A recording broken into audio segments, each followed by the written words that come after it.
प्रिय छात्रों, आज हम फॉल्ट या भ्रंश के द्वारा उत्पन्न एक बहुत ही रोचक स्थलाकृति के बारे में इस वीडियो के माध्यम से आपको जानकारी उपलब्ध करा रहे हैं।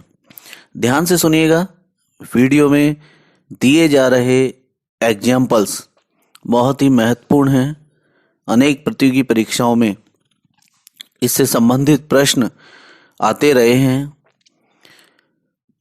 जब आप इस वीडियो को सुने, मेरा निवेदन है कि आप अपनी एटलस साथ में रखें और जैसे ही किसी स्थान के बारे में बताया जाता है, जिस लोकेशन के बारे में बताया जाता है, आप उसको अपने एटलस में जरूर मार्क करें।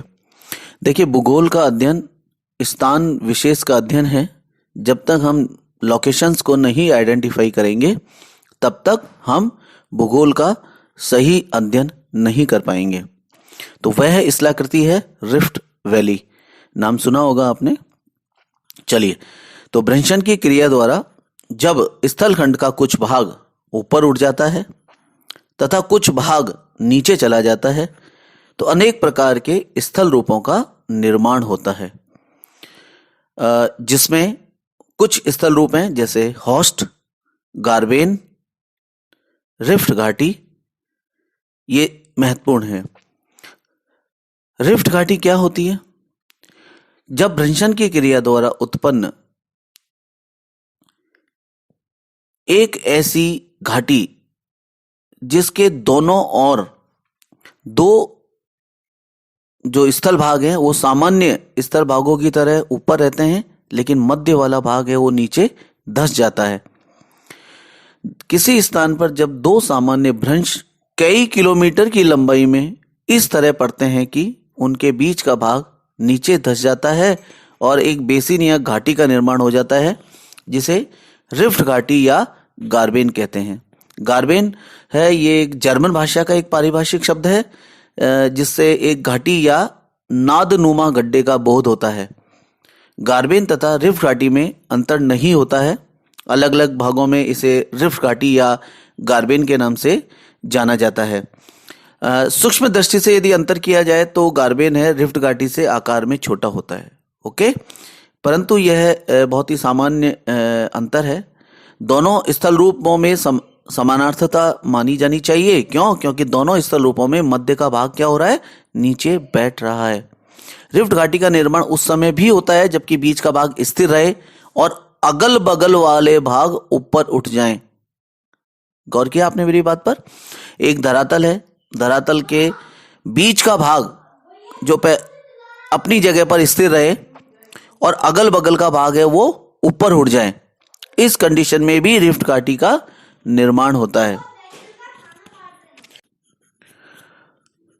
सामान्य रूप से जो रिफ्ट घाटी है वो लंबी तथा सकरी परंतु अत्यधिक गहरी होती है।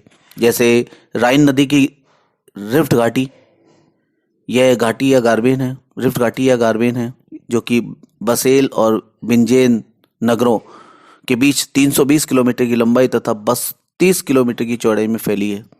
इसके एक और वॉसजेस, नोट करें आप, इसके एक और वॉसजेस तथा दूसरी ओर ब्लैक फॉरेस्ट। एक तरफ क्या है? वॉसजेस और हॉर्च पर्वत है और दूसरी ओर ब्लैक फॉरेस्ट तथा ऑडेन वॉल्ड पर्वतों का विस्तार है, जो कि हॉस्ट या ब्लॉक पर्वत के उदाहरण उपस्थित करते हैं। देखिए, जहां रिफ्ट घाटी बनेगी उसके दोनों ओर बनने वाले जो पर्वत होंगे वो क्या होंगे?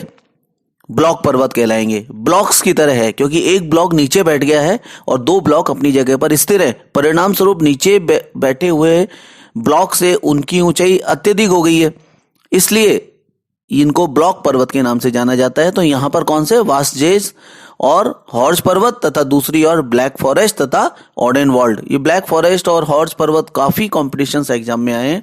इनकी लोकेशंस के बारे में पूछा गया है, इनके ब्लॉक पर्वत क्या होते हैं इसके बारे में पूछा गया है। आप ध्यान से इसे पढ़ें। संसार की सबसे लंबी रिफ्ट घाटी जॉर्डन नदी की घाटी है, जो लाल सागर के बेसिन में होती हुई जाम्बिजी नदी जाम्बिया तक करीब 4800 किलोमीटर की लंबाई में फैली हुई है।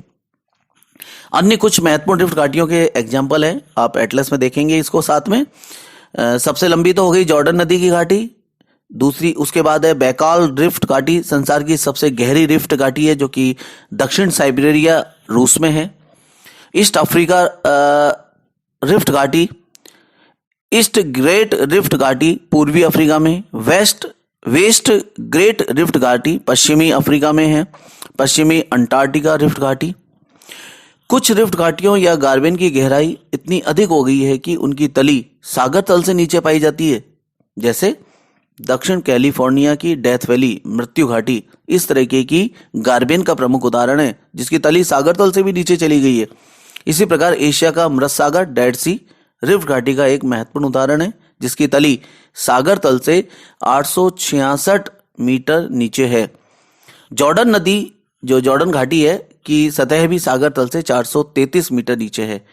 इस गार्बेन की समस्त गहराई 1.6 किलोमीटर है। रिफ्ट घाटी या गार्बेन के उदाहरण न केवल भूपटल की सतह पर मिलते हैं वरन सागर तली में भी मिलते हैं। क्यूबा के दक्षिण में वॉटलैंड ट्रफ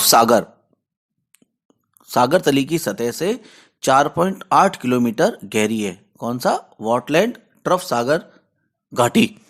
इसी तरह जावा के पास सागर तली की सतह से 6.4 किलोमीटर नीचा है। संसार का सबसे गहरा फिलिपाइन द्वीप 10.47 किलोमीटर तक गहरा है।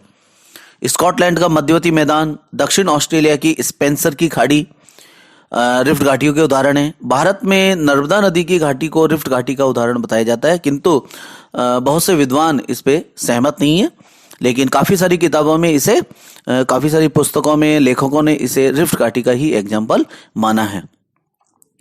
रिफ्ट घाटी भ्रंश द्वारा उत्पन्न होती है और फिर भी इसके निर्माण की जो समस्या है आज भी रहस्यमय बनी हुई है।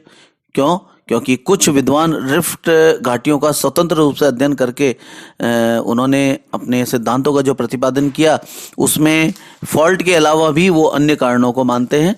फिर भी ये फैक्चुअल है कि दो प्रकार की जो परिकल्पनाएं हैं, एक है तनाव मूलक परिकल्पना और दूसरा है संपीड़नात्मक परिकल्पना। तनाव मूलक परिकल्पना मीन्स तनाव के कारण अर्थात एक दूसरी और चट्टानों के खिसकने के कारण घाटियों का निर्माण हुआ है, और संपीड़नात्मक परिकल्पना क्या कहती है कि आमने सामने फोर्सेस लगने के कारण इस प्रकार की घाटियों का निर्माण होता है। पर जो भी है, लेकिन संसार की सबसे रोचक स्थलाकृतियों में से एक स्थलाकृति है रिफ्ट घाटी। ओके, तो तीन शब्द हमारे सामने आ गए। एक रिफ्ट घाटी या गार्बेन, दूसरा है हमारे सामने जो शब्द आया वो है हॉर्स पर्वत, क्या बोलते हैं उसको, हॉर्स पर्वत या ब्लॉक पर्वत, हॉस्ट पर्वत। जो हॉस्ट, देखिए ब्लॉक और हॉस्ट में एक अंतर है। ब्लॉक पर्वत जब मध्य का भाग नीचे बैठ जाता है तो अगल बगल के जो पर्वत बनते हैं उनको हम ब्लॉक पर्वत कहते हैं, और हॉस्ट के अंदर अगल बगल के भाग नीचे बैठ जाते हैं और मध्य का भाग ऊपर उठा हुआ रहता है। ये मुख्य अंतर है। तो इस प्रकार बहुत ही इंटरेस्टिंग चीजें हैं। गार्बेन या घाटी, रिफ्ट घाटी एक ही शब्द है। हॉस्ट और ब्लॉक पर्वत ये पर्वतों के नाम हैं।